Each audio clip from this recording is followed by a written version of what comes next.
7ই November বাংলাদেশের ইতিহাসের এক অবিস্মরণীয় দিন। এই দিনেই মুক্তিযুদ্ধের চেতনাকে নতুনভাবে জাগিয়ে তোলা হয়েছিল।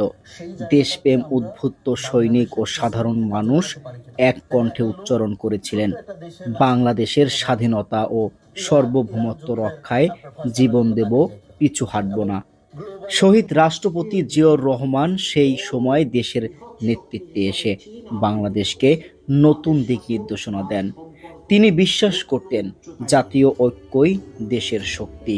তার আহ্বানে সাড়া দিয়ে দেশ জুড়ে শুরু হয় বিপ্লব ও সংহতির নবজাগরণ।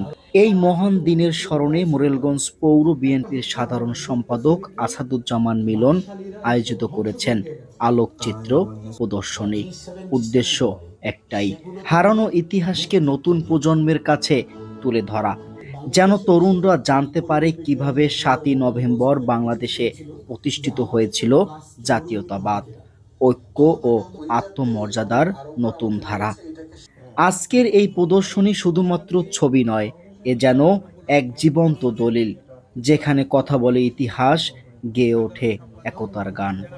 শহীদ প্রেসিডেন্ট জিয়াউর রহমানের অবদান, বেগম খালেদা জিয়া ও তারেক রহমানের নেতৃত্বে গড়া জাতীয়তাবাদী আন্দোলনের ধারাবাহিকতা আমাদের মনে করিয়ে দেয় বাংলাদেশ একদিন আত্মবিশ্বাস ও স্বাধীন চেতা জাতি হিসেবে বিশ্বের দরবারে মাথা উঁচু করে দাঁড়িয়েছিল, এবং আজও সেই চেতনা আমাদের পথ দেখায়।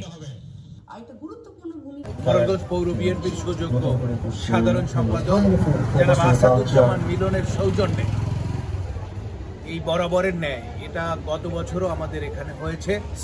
এই প্রজেক্টরের মাধ্যমে আমরা 7ই নভেম্বরের যে ঐতিহাসিক পটভূমি, শহীদ প্রেসিডেন্ট জিয়াউর রহমানের জীবনী এবং বাংলাদেশ নিয়ে তার যে চিন্তা, বাংলাদেশ নিয়ে যে তার অপার সম্ভাবনাময় যে দূরদর্শী চিন্তা ছিল, তার বিশদ বিশ্লেষণ আমরা প্রজেক্টরের মাধ্যমে জনসাধারণের কাছে পৌঁছে দেওয়ার চেষ্টা করছি। তার পরবর্তীতে আমাদের প্রিয় নেত্রী, দেশনেত্রী বেগম খালেদা জিয়ার জীবনী এবং আগামী রাষ্ট্রনায়ক জননেতা তারেক রহমানের জীবনী নিয়ে একটি প্রামাণ্য চিত্র এবং 31 দফার প্রামাণ্য চিত্র এবং 7ই নভেম্বরের যে পটভূমি রয়েছে সবগুলো এখানে প্রজেক্টরের মাধ্যমে সাধারণ জনগণ, এখানে সব শ্রেণীর মানুষ, শিক্ষক, বিভিন্ন শ্রেণী পেশার মানুষ উপস্থিত হয়ে এটাকে দেখছেন।